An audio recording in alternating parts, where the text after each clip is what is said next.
Hello and welcome back, internet friends. Today I want to talk to you about a game I picked up on the Steam Autumn sale here, Aliens Fireteam Elite. I can't really overstate what a large part the Alien trilogy played on my childhood. Mostly the first two, but I watched them all regularly. And I will often use Ellen Ripley as the example when talking about great women in sci-fi. Hell, great heroes full stop. She's strong, smart, and fearless, but also caring and able to see through BS, which is incredibly useful when working with Weyland-Yutani. She earns the respect of a platoon of Marines, which is a feat that their own lieutenant barely pulls off before dying. So I always hope when I see an Alien video game that it will allow me to spend some time in the universe of corporate greed and corruption, a universe that also has great and selfless heroes like Apone or Bishop. With the dark memory of Colonial Marine hanging over its head like a sword of Damocles, Alien Fireteam Elite seeks to make a co-op cover-based horde shooter set in the Aliens universe. Let's see how they did. The game is set 23 years after the movie trilogy, and that gives the developers great freedom to play with the lore. I like that we don't have to slog through the first act of Marine ignorance as they learn what we, the viewers, already knew. What could have left these acid burns in the floor? Why does this body have its chest burst open? Why is this ceiling so slimy? Xenomorphs did it. We know that, so we can focus on advancing the story instead of restarting it for the millionth time. I say advance the story, and things have moved on since Ripley's day, but not much, unfortunately. Weyland-Yutani are still massive tools that are always doing something shady that involves a truly impressive disregard for human life. The fact that it's business as usual in the core made me feel connected to the events of the movies, and I like that.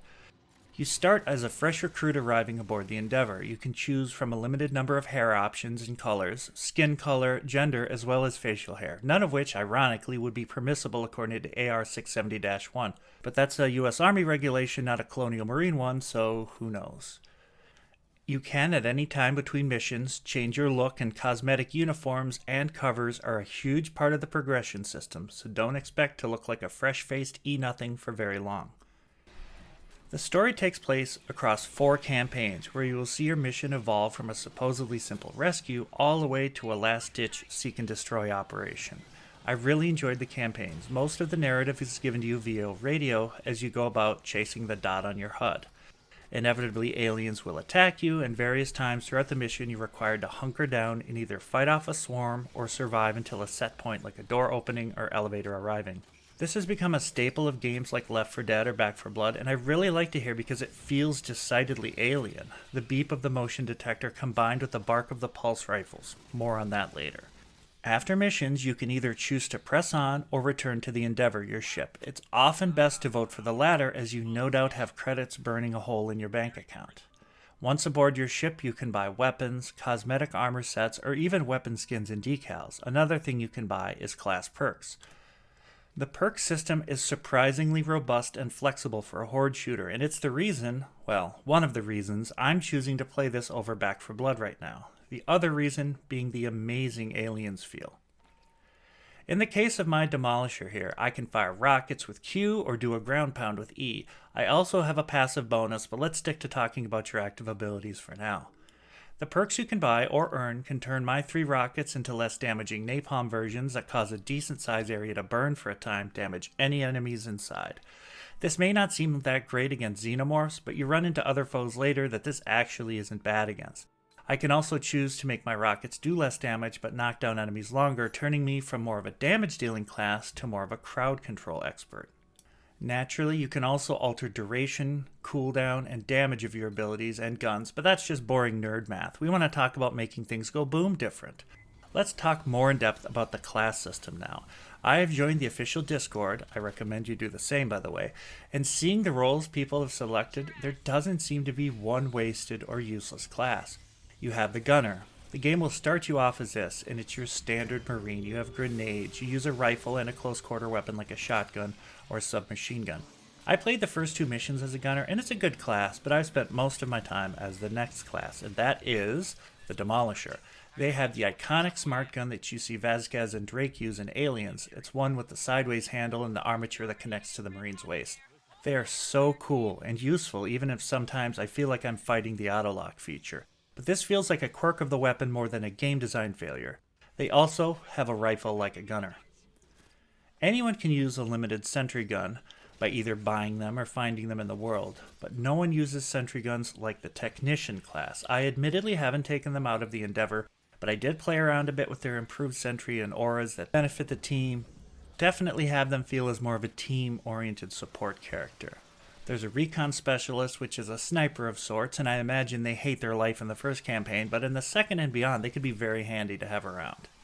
The doc is pretty much self-explanatory. They're a medic. They aren't seen much in the wild, but can be very useful in a pre-made group. The last class available as of the writing of the script is the Phalanx. They're that shield user from Call of Duty that everybody fucking hates. Now, when I initially saw this, I thought they'd be kind of limited or gimmicky, but I fought beside a guy for the entire second campaign that used this class, and he worked very well with my Demolisher. I'd use him and his shield as cover as I laid into the big swarms. His shotgun also made short work of the elite bugs. Now, before we wrap things up with an issue I've been seeing cropping up lately, let's talk about how the game looks and sounds. Graphically, Aliens Fireteam Elite looks good. Metro Exodus it is not, but it manages to look good and faithful to the movie while still running smoothly on my aging PC with dozens of targets on screen. For reference, I'm running a Ryzen 7 1700 processor with 16 gigs of RAM and a 5700 XT GPU. As for sound, oh boy. The first time you face a swarm, the ping of your motion sensor getting increasingly frantic, its display filling with neon blips that eventually become a solid blob. Then that first alien rounds the bend or drops from the vents and your team opens up with the pulse rifle. Chef's kiss. It makes me feel like I'm in the 80s again and I'm next to Hudson and Hicks and Ripley fighting for our lives. They nailed it. Okay, now let's discuss the milky-blooded elephant in the room. The bots. This month, Aliens Fireteam has seen an average of 333 players online. That's not great. To make matters worse, the game doesn't wait very long before giving up on matchmaking and filling your squad with AI teammates. Now look, the synths aren't bad. In fact, on occasion they will spot enemies before I do, but they can be confused very easily, and when they need to accomplish a complex task like reviving 2 down teammates in an alien swarm, forget it. They have no chance. Even if they didn't derp out here, the odds of them having the tools needed for that clutch save are slim as they only spawn as gunners. My advice, join the Discord. You'll see me there. And until next time, I have been Septimus with the Grim Alliance, and you have been an amazing audience. I thank you.